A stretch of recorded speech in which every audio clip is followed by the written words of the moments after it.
What's going on, guys? White Fox 1225 here with another video, and today I'm going to be talking about Cuphead, a game that was announced the other week at E3, a game that I've been super excited about ever since I saw it. It's a platform, not really games I usually cover, but something about this game just really captured me and made me really excited about it. The thing that I'm really pumped for is the art style. It is a really amazing art style, hand animated, something that looks like it was pulled from like the 1930s or 40s. Really cool, and just like something that we haven't seen, maybe like the most unique thing we've seen in a couple of years. So we're going to be going over all of this, and in this video I definitely encourage you guys to watch the gameplay on the screen just so you guys get a sense of what I'm talking about, because it really does look just simply beautiful.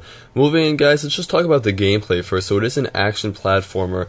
Basically what it is it's kind of just like the run and gun, you know, constantly jumping, constantly moving, really not about that slow approach, kind of just like going all out. It's, you know, what they said on their website, which is action all the time. Really, it just never stops and you're always moving.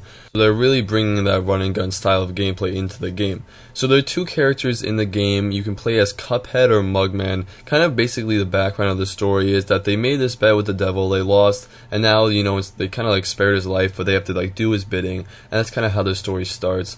That's just kind of like a basic outline. I'm sure it'll get a little bit more in depth, but that's kind of what we know so far. That's how the game starts.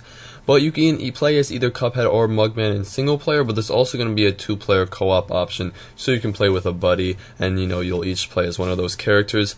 There is a huge emphasis on boss battles in this game. It looks like most of the time you're going to be fighting bosses. The bosses do look really cool. They really just take up the whole screen. They're kind of like pretty impressive when you see them. You know, they all have a lot of detail, but definitely looks like a lot of what you're going to be doing is fighting those bosses, because really that's all we've really seen for gameplay. It doesn't look like you're fighting through a lot of trash to get to them. It looks really just like it's like boss fight, you know, next boss fight, maybe a little stuff in between, but really, like I said, a huge emphasis on fighting those bosses. The creator of the game, in an interview I watched, said that the battles can be really difficult. There is a difficulty slider, so it can be really easy, or if you make it hard, it's like extremely challenging, and the difficulty is just really huge. If you really want to challenge, this game can be super difficult, but it can also be pretty easy, so I just throw that in there. It also said that as you go through the game, you're going to acquire new weapons, you're going to learn new powerful super moves, and you're going to discover secrets. So my guess is this game is going to have some, you know, some sort of form of progression, not really like a linear one, like a skill line, maybe more like you just, you know, you get more weapons as you go on, and you get more powerful, and you can take on more bosses. That would be my guess, and you just acquire new moves and stuff like that, but definitely nothing like a skill line or anything showing up in this game, but you're just going to kind of find those things out in the world as you explore the platformer. So like I said, guys, the story is pretty simple. They just made the bet with the devil. Moving on, let's talk about the reason I'm like super excited about this game, and that's the art style. The art style, like I said, and again, if you haven't looked on the screen, just take a gander, because it's really beautiful. It's really the most unique style I've seen in a while, and I really like how games, especially indie games like Firewatch, this game, you know, Ashen that was announced at E3, are really using like unique art styles, something really different, not just going for the realism, but more of an artistic take on the world. I think it's really cool, but this has to be the most unique out of all of them. You know, this was all hand animated, which means it was hand drawn, hand inked. The background of the game is all watercolor, hand done, kind of like Broken Age, where this is like 10 times better. Like I said, art style pulled from the 1930s and 40s. They said they've been working on these characters since they were kids. They've been sketching them. So, you know, just think about the amount of detail and characters that, you know, they've worked on. It's just, you know, when you have 20 years to work on something, it's gonna be good. They really had, you know, all this time to come up with this world, and it really shows, because all of these things, you know, all the characters you see, the bosses,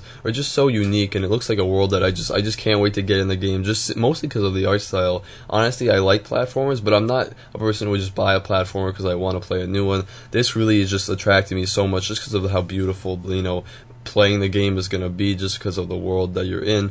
Now, they also recorded an original jazz soundtrack for this game, which is kind of cool. It definitely kind of goes with the time era of the actual animations. Just to kind of, guys, it looks really cool, and I just can't wait to get in and play this. It's going to be coming out 2016 for PC and Xbox One, and in an interview, they asked him, you know, you spent all this time creating this game, would you ever, you know, visit again with a sequel or something? And he listed off a lot of games that he plans on making, and I'm not even joking. They're making Cuphead Racer, Cuphead Boat Racer, a Cuphead RPG, which sounds really cool. That's the one I'm really excited for.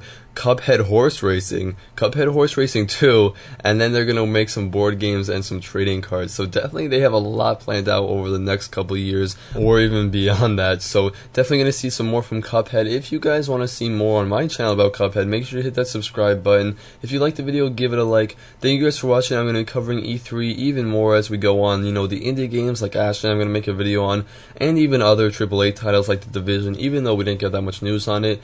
Doom, you know, all of that good stuff. Lots more to come. So make sure you guys stay tuned for that. As always, like I said, guys, thanks for watching, and I'll see you in the next one.